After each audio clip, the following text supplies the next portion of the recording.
Hola, buenas tardes. Mi nombre es Daniel Álvarez y estoy aquí una semana más para hablar de mercados y en concreto para hablar de las noticias y de los precios, es decir, de algunos de los principios básicos de la macroeconomía que nos van a ayudar y que nos van a permitir tratar de obtener una rentabilidad en el mercado. La macroeconomía nos va a ayudar siempre, pero hay una serie de principios básicos que debemos tener muy en cuenta. Comenzaremos con una advertencia que debe seguir todo inversor. Y es que todo inversor necesita mirar las noticias cuando está en el mercado. Hay muchas personas que consideran que exclusivamente el análisis técnico es el relevante de cara al movimiento de los precios. Ciertamente, es indudable que el análisis técnico es importante para tratar de obtener los mejores rendimientos posibles en el mercado, pero bajo ningún concepto podemos despreciar lo que nos dice la macroeconomía, lo que nos dicen los indicadores. ¿Por qué? Porque los indicadores nos van a indicar el estado actual de la economía de un estado según un área particular o según un determinado parámetro que estamos midiendo. Por ello, es muy necesario que a la hora de operar tengamos muy claro cuáles son los momentos concretos en los que se producen determinados datos relevantes que van a afectar definitivamente el movimiento de los precios. Fíjense, es muy natural pensar que si bien el análisis técnico nos dice cuándo debemos entrar en el mercado, la macroeconomía probablemente nos va a decir cuál es la tendencia del mercado, es decir, cuál es la dirección en la que finalmente se va a mover el precio. Por tanto, podemos decir que las estadísticas macroeconómicas van a ayudar a los operadores de Forex a controlar en todo momento el pulso de la economía. Y es precisamente por ello por el que los profesionales seguimos de una manera casi religiosa todos los momentos importantes que nos fija un calendario económico. Y yo invito a que los inversores retail, a los pequeños inversores, lo hagan también, porque siempre, y lo vamos a ver a lo largo de este seminario algunos ejemplos, siempre digo, cuando se publican estos indicadores, se va a poder observar una alta volatilidad de los mercados. Y precisamente esa volatilidad va a venir completamente determinada en función de la importancia de cada indicador y en función del diferencial de cada dato. Vamos a echarle un pequeño vistazo. Y estoy convencido de que si ustedes ven este gráfico, lo primero que se les ocurre es que no hay una explicación técnica clara para este avance en muy pocos minutos del euro-yen. Como vemos, y precios reales, esto sucedió en el año 2012, tan fuertes, favorables al euro, 76 pips de avance, nada menos, en unos 30 minutos aproximadamente de tiempo, quizás un poco más. ¿Cuál es la respuesta a esto? ¿Es que acaso había un soporte, había una resistencia o había algún tipo de indicador técnico que nos daba la posibilidad de que en tan corto espacio de tiempo se rompiera esta lateralidad que estábamos observando en el precio? No. Lo único que tenemos que tener en cuenta es que a las 8:30, hora de la costa este norteamericana, se publica siempre el primer o el segundo viernes de cada mes, normalmente el primero, las nóminas no agrícolas, es decir, el dato del desempleo en Estados Unidos. Cada vez que eso ocurre, tenemos que tener en cuenta que hay dos datos que debemos memorizar. Por un lado, el dato de la expectativa, es decir, qué es lo que los mercados ya han descontado, y por otro lado, cuál ha sido el dato anterior, porque en función de eso, cuando salga el precio final, cuando se publique el dato concreto, el mercado se va a mover en una dirección o en otra. Precisamente por eso, insisto, siempre tenemos que estar muy pendientes del dato porque cada vez que sale un dato, la volatilidad se va a disparar. Pero no entremos todavía en el dato de desempleo y vamos a seguir un pequeño orden. En primer lugar, vamos a hablar de uno de los datos más importantes y desde luego quizás el dato que más mueva al mercado de divisas. Este dato es el anuncio de los tipos de interés. Y es que Los tipos de interés desempeñan el papel más importante a la hora de mover las cotizaciones de las divisas en los mercados. Y cuando hablamos de tipos de interés tenemos que hablar de bancos centrales. Son los bancos centrales los que llevan a cabo, entre otras funciones, la misión de decir a qué precio va a rendir interés el dinero. Y al hacerlo, invitan a que un inversor pueda pensar que es más atractivo o menos atractivo invertir en una determinada moneda. Les pongo un ejemplo. El Banco Central de Australia está actualmente cotizando los tipos de interés del país oceánico prácticamente en el 4%, mientras que el Banco Central Europeo cotiza los tipos de interés de la zona euro en un 0,15%. ¿Ustedes qué preferirían? ¿Que sus ahorros rindieran a un 4% o que sus ahorros rindieran a un 0,15%? Bueno, me parece que lo han adivinado. Seguro que ustedes preferirían que sus ahorros rindieran a un 4% y por tanto van a preferir invertir en dólares australianos antes que en euros. Muy bien, pues esto es la lógica que nos señalan los tipos de interés. Cuando hay un movimiento, es decir, cuando hay una subida en los tipos de interés, normalmente es porque la economía está en una situación atractiva y por tanto resulta más interesante invertir en esa divisa concreta porque nos va a dar más interés, independientemente de que esa subida de tipos pueda generar una menor competitividad o, sobre todo, pueda ser menos atractiva de cara a aquella persona que quiera pedir dinero, que quiera pedir un préstamo, que quiera endeudarse. Sin embargo, para los grandes inversores y para los grandes flujos de capitales de ahorros, vamos a pensar en grandes fondos de pensiones, de alguna manera en grandes ahorradores, desde luego esas personas van a estar buscando constantemente tipos de interés altos. Recuerden siempre el ejemplo que les he puesto. ¿Ustedes prefieren tipos altos o tipos bajos? Bueno, desde luego, si yo soy un ahorrador, si ustedes como inversores son ahorradores, van a buscar tipos altos. Por eso, cada vez que hable un presidente de un banco central, tenemos que estar pegados a la televisión o tenemos que estar pegados a alguna fuente de información que nos diga cuál es la noticia, cuál es la comparecencia de prensa y sobre todo cuál es el mensaje que hay detrás de esa intervención. Aquí les pongo un pequeño esquema.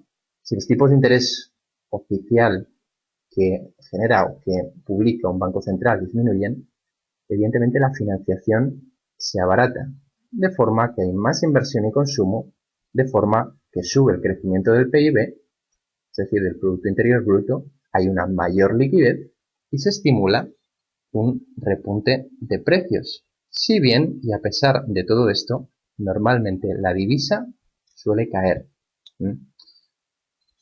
Esto lo hemos visto hasta hace muy poquito, de hecho hasta, yo me atrevería a decir, unos 4 o 5 meses, y es el eurodólar cotizando a niveles extraordinariamente altos, 1,35 dólares. Ahora ya no es así, pero ¿qué es lo que justifica la bajada del eurodólar desde estos niveles a los que cotizaba el año pasado, o incluso, ya les digo, este año, hace unos meses, en 1,35 dólares, hasta los precios que estamos viendo hoy, 10 figuras más abajo, en niveles de 1,25 dólares?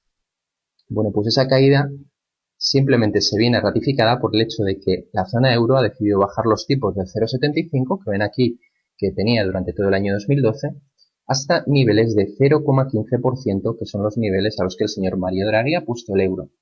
Esto lo que genera es que invertir en euros sea menos atractivo, ¿no? Y de ahí, insisto, la caída en los últimos meses.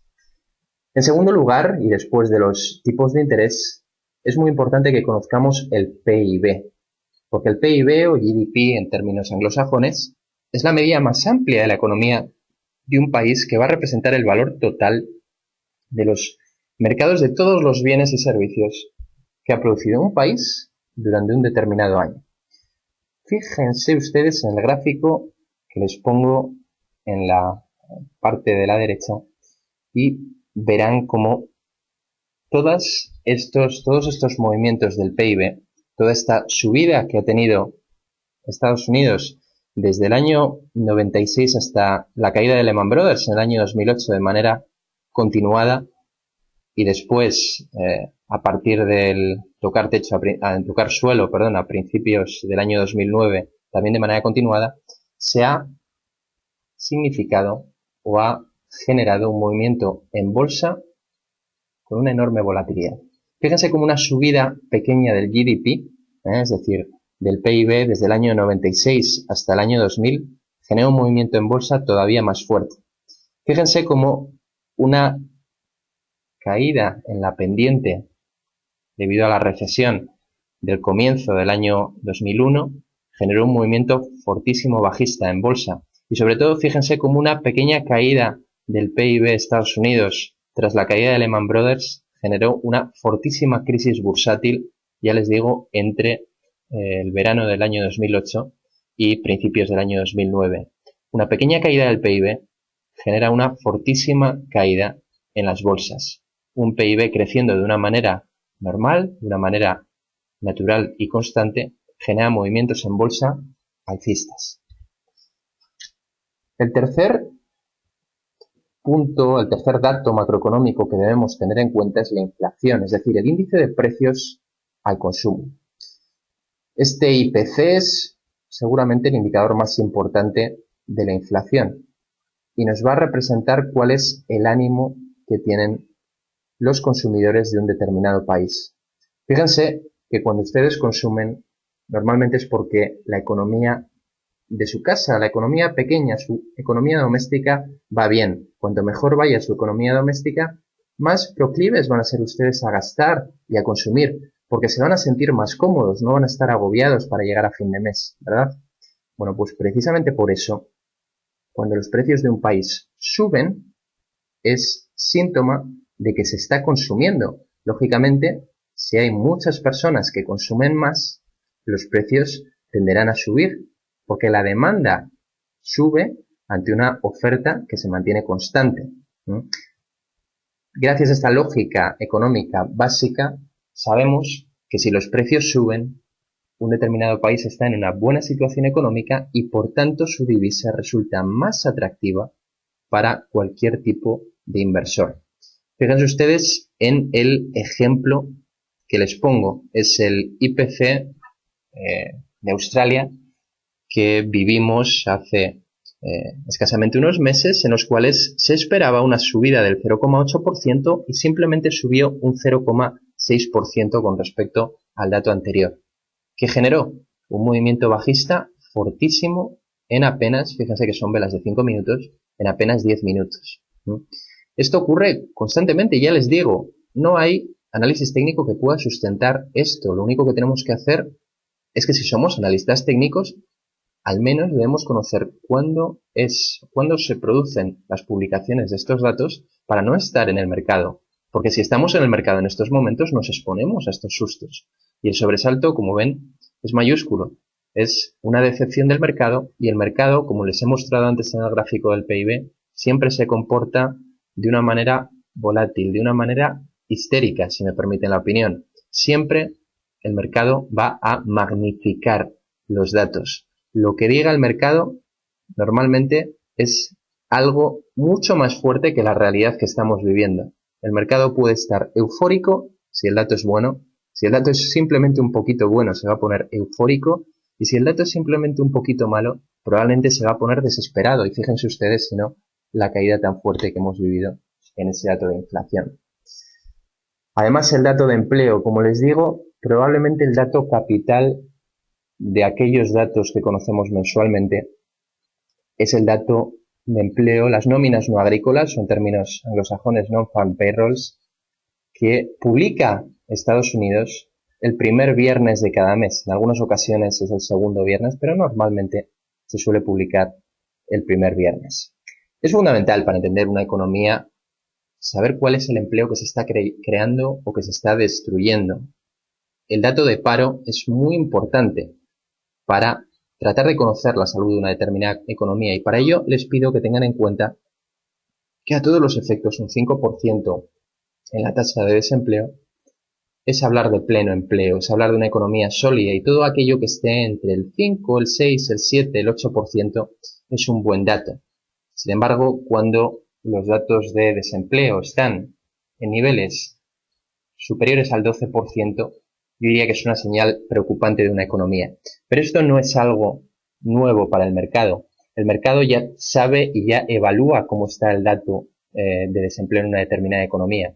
Lo importante para el mercado es si ha habido una mejora con respecto al dato anterior y si se ha batido o no el pronóstico que hace el pool de analistas, es decir, el acuerdo de los analistas que se publica normalmente unos pocos días antes de conocer el dato de empleo. Y normalmente, insisto, 8:30 de la mañana, horario de costa este de Estados Unidos, normalmente una hora antes, horario de Lima, tenemos que estar muy pendientes porque realmente es un dato que ha movido, que suele mover de una manera bastante fuerte los mercados. Pasado 3 de octubre, pasado viernes, tuvimos el dato de desempleo en Estados Unidos. Se esperaba una tasa de paro del 6,1% y finalmente salió un 5,9%. Es decir, parece que en Estados Unidos se encaminan hacia el pleno empleo y la noticia es muy buena. ¿Qué es lo que ocurrió? Les voy a poner deberes, les voy a pedir que miren el gráfico de eurodólar y verán que hubo un movimiento bajista muy fuerte, porque la mayor parte de inversores, al ver eso, se dieron cuenta de que el dólar es una divisa atractiva. Es una divisa atractiva porque, ante una reactivación de la economía, lo más probable es que el Banco Central, es decir, la Reserva Federal, opte por subir los tipos de interés porque ya no necesitan más estímulo, la economía ya está bien. Y por tanto, al subir los tipos de interés, volvemos al argumento del principio, a los inversores les va a resultar mucho más sencillo, mucho más atractivo invertir en dólares. Y ese es el motivo que hubo detrás de esa fuerte apreciación que estamos viendo del dólar en todos sus cruces y que a nivel local está cerca de conseguir que el dólar se cotice a 3 soles nada menos. Vamos a ver, pero insisto, el dato de paro es un dato fundamental que debemos conocer el primer viernes de cada mes y que está detrás de movimientos tan bruscos y tan violentos como estos que les pongo aquí. En escasamente 5 minutos en ocasiones, un dato de paro mejor o peor de lo esperado puede generar un movimiento tan violento que nos puede llevar a una subida o una bajada, como ven aquí, de prácticamente 100 pips en 5, 10, 15 minutos. Por tanto, insisto, apúntenselo de color rojo en su calendario, primer viernes de cada mes, muy atento al dato de desempleo. Y después la balanza de pagos es otro muy importante indicador que nos indica cuál es la salud de ese país en cuanto a su comercio internacional, es decir, cuál es la proporción entre la cantidad de pagos recibidos del exterior y aquellos que se van a efectuar. Por tanto, y para simplificar, es la diferencia entre las exportaciones y las importaciones, además de los pagos de transferencias o deuda externa. Para ello, tenemos que tener en la cabeza claro cuáles son los países que normalmente son exportadores, véase, por ejemplo, países ricos en materias primas, como puede ser Australia, y cuáles son los países importadores, fundamentalmente países que no tienen tantas materias primas como los países europeos. En este sentido, vamos a tener que partir de esta base, pero siempre sabiendo que a la hora de leer un dato macroeconómico, el mercado lo ha leído antes que nosotros, y el mercado lo único que espera es una sorpresa.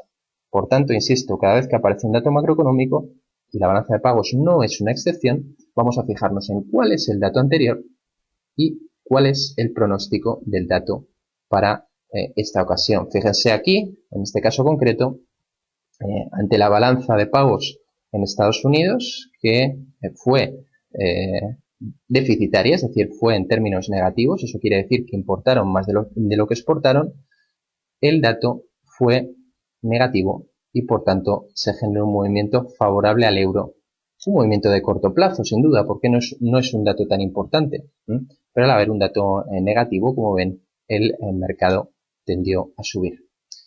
Y por último, la estabilidad de la economía es un dato importante, es decir, el empleo total, el control de la inflación, tener una balanza de pagos equitativa.